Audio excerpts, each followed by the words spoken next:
आज हम आलोचना करेंगे शिक्षण विधि का क्वेश्चन सेट और आंसर, जो कि आपको आने वाला आरएसटी एग्ज़ाम में बहुत हेल्पफुल रहेगा। तो आइए क्वेश्चन सेट को आलोचना करते हैं। तो पहला क्वेश्चन इधर है, पढ़ने और पढ़ाने के लिए उद्देश्य जरूरी है, वह उद्देश्य कितने प्रकार होते हैं। तो आपको पता है कितना प्रकार उद्देश्य है। उद्देश्य 2 प्रकार है। तो ऑप्शन नंबर डी ही इसका सही आंसर है, जो कि सामान्य उद्देश्य और विशिष्ट उद्देश्य होते हैं। तो चलिए नेक्स्ट क्वेश्चन की तरफ चलते हैं।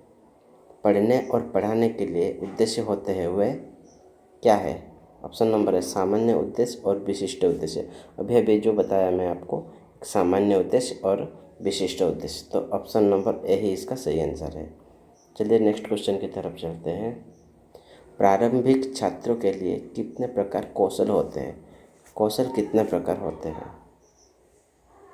ऑप्शन ए में है 2, ऑप्शन बी में है 3, ऑप्शन सी में है 4, ऑप्शन डी में है 5। तो आपको पता है कौशल 4 प्रकार का होता है। ऑप्शन नंबर सी ही इसका सही आंसर है, जो कि है LSRW। तो ऑप्शन सी ही इसका सही आंसर है। तो चलिए चलते हैं नेक्स्ट क्वेश्चन की तरफ। पढ़ने के लिए 4 प्रकार के कौशल होते हैं, पहला कौशल क्या है। तो आपको पता है पहला कौशल L, second S, third R, fourth W, LSRW। तो लिसनिंग इसका सही आंसर है, मीन से सुनना। ऑप्शन नंबर बी ही इसका सही आंसर है। तो चलिए नेक्स्ट क्वेश्चन की तरफ चलते हैं।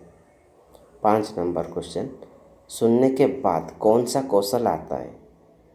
ऑप्शन नंबर ए कहना, बी पढ़ना, सी लिखना, डी इनमें से कोई नहीं है। तो इसका आंसर आप बताइए कमेंट सेक्शन में। अगर आपको कोई भी आंसर गलत लगे तो आप कमेंट सेक्शन में ज़रूर बताना। क्वेश्चन नंबर 6, वाक्य संशोधन अभ्यास किस कौशल का अंग है। ऑप्शन ए कहना, बी पढ़ना, सी लिखना, डी सुनना। तो इसका सही आंसर होगा ऑप्शन नंबर बी पढ़ना। 7 नंबर क्वेश्चन, वर्तनी संबंधी विषय किस कौशल में है। ऑप्शन ए लिखना, बी पढ़ना, सी कहना, डी सुनना। तो इसका सही आंसर बी ही होगा, पढ़ना। 8 नंबर क्वेश्चन, कौन सा क्रम सही है। तो आपको पता है पहला जो है LSR और W था फोर्थ। तो यानी कि ऑप्शन नंबर सी सुनना, कहना, पढ़ना और लिखना। ऑप्शन नंबर सी ही इसका सही आंसर होगा। क्वेश्चन नंबर 9, आकाशवाणी से किस कौशल का विकास होगा। तो ऑप्शन नंबर ए लिखना, बी पढ़ना, सी कहना, डी सुनना।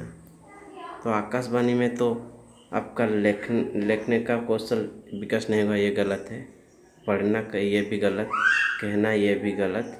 तो ऑप्शन नंबर डी ही सुनना इसका सही आंसर होगा।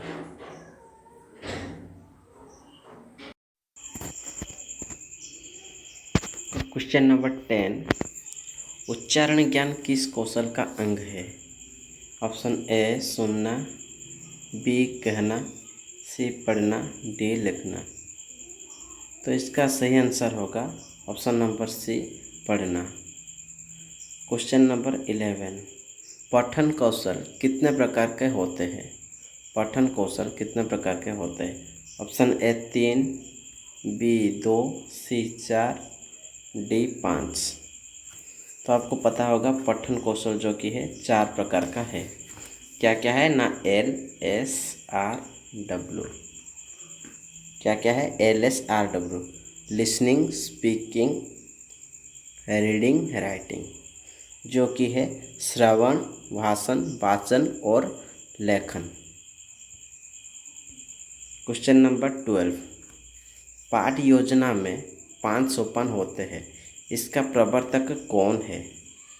तो ऐसा क्वेश्चन भी आपका एग्ज़ाम में नहीं आएगा, फिर भी इसका आंसर ऑप्शन नंबर ए होगा, जोस फर्डन।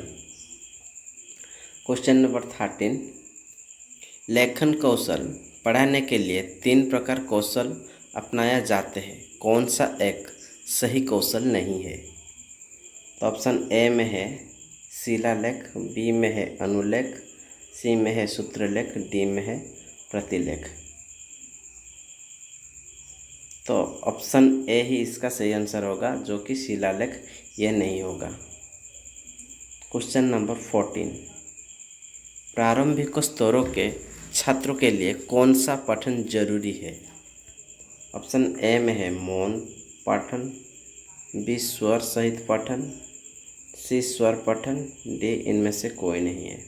इसका सही आंसर होगा ऑप्शन नंबर बी, जो कि है स्वर सहित पठन। क्वेश्चन नंबर 15, हर्बर्ट के अनुसार प्रस्तावना में किस तरह का प्रश्न नहीं होते हैं? तो ऑप्शन ए में है आदर्शवाचनात्मक, बी में है पूर्व ज्ञानात्मक, सी में प्रस्तावनात्मक, डी में परिचयात्मक। तो इसका सही आंसर होगा ऑप्शन नंबर ए, जो कि है आदर्शवाचनात्मक। ये नहीं होगा, क्योंकि आपको पता होगा प्रस्तावना सोपान में जो कि है पूर्व ज्ञानात्मक प्रश्न भी पूछे जाते हैं और प्रस्तावनात्मक प्रश्न भी पूछे जाते हैं, और ये भी है ऑप्शन डी भी जो है परिचयात्मक प्रश्न भी पूछे जाते हैं। ये तीनों जो कि है प्रस्तावना सोपान में पूछे जाते हैं, जो कि बाकी रहा कौन सा ऑप्शन ए में है, जो कि आदर्शवाचनात्मक, ये नहीं पूछे जाते। तो ऑप्शन ए ही इसका सही आंसर होगा। तो क्वेश्चन नंबर 16, कौन सा पठन में परिश्रम अधिक होते हैं? तो ए में है पद्य, बी में है गद्य पठन, सी में है मौन पठन, डी में है सस्वर पठन। तो ऑप्शन बी इसका सही आंसर होगा, जो कि गद्य पठन में अधिक परिश्रम है। क्वेश्चन नंबर 17, पद्य पठन किस पाठक अंतर्गत है? पद्य पठन किस पाठ का अंतर्गत है? तो ऑप्शन ए में है ज्ञान पाठ, बी में है सौंदर्य पाठ, सी में है कौशल पाठ, डी में इनमें से कोई नहीं। तो इसका आंसर होगा ऑप्शन ए, जो कि है ज्ञान पाठ। क्वेश्चन नंबर 18, आगमन विधि किस पाठ के लिए उपयोगी है? आगमन विधि आपको पता होगा, ये जो कि है ऑप्शन नंबर बी व्याकरण पाठ विधि है। आगमन उदाहरण से आना आगमन, जो कि है नियम से जाना निगमन, आपको पता होगा। तो क्वेश्चन नंबर 19, नियम विधि किस पाठ में उपयोगी है? तो आपको ये भी पता होगा, जो कि है ऑप्शन नंबर ए व्याकरण पाठ विधि में। तो इसका सही आंसर क्या होगा? व्याकरण पाठ विधि में। तो दोस्तों, अगर आपको कुछ भी आंसर गलत लगे तो आप कमेंट करके ज़रूर बता सकते हैं उसका क्वेश्चन आंसर। तो अभी चलते हैं क्वेश्चन नंबर 20 की तरफ। उद्देश्य कथन में क्या होते हैं? उद्देश्य कथन में क्या होते हैं? क्वेश्चन नंबर 20, जो कि ऑप्शन ए में है प्रस्तावना, बी में है अनुवाचन, सी में है पूर्व ज्ञान, डी में है विषय प्रवेश। तो आपको पता होगा, जो कि है उद्देश्य कथन में पहले विषय प्रवेश करते हैं। तो ऑप्शन नंबर डी ही इसका सही आंसर होगा। क्वेश्चन नंबर 21, कौन सा ज्ञान पाठ के अंतर्गत नहीं है? कौन सा ज्ञान पाठ के अंतर्गत नहीं है? ए में है अनुवाद, बी में है अनुलेख, सी में है गद्य पाठ, डी में है व्याकरण पाठ। तो ऑप्शन बी ही इसका सही आंसर होगा, अनुलेख। क्वेश्चन नंबर 22, अनुवाचन कब होते हैं? अनुवाचन कब होता है? तो ए में है आदर्श वाचन के पहले, बी में है आदर्श वाचन के समय, सी में है जब इच्छा होती है, डी में है आदर्श वाचन के बाद। तो आपको पता होगा, जो कि पहले है अनुवाचन, उसके बाद जो है आदर्श अनुवाचन, जो कि है कौन करता है? छात्रों करते हैं। तो ऑप्शन नंबर डी ही इसका सही आंसर होगा। ऑप्शन डी इसका सही आंसर होगा, आदर्श वाचन के बाद।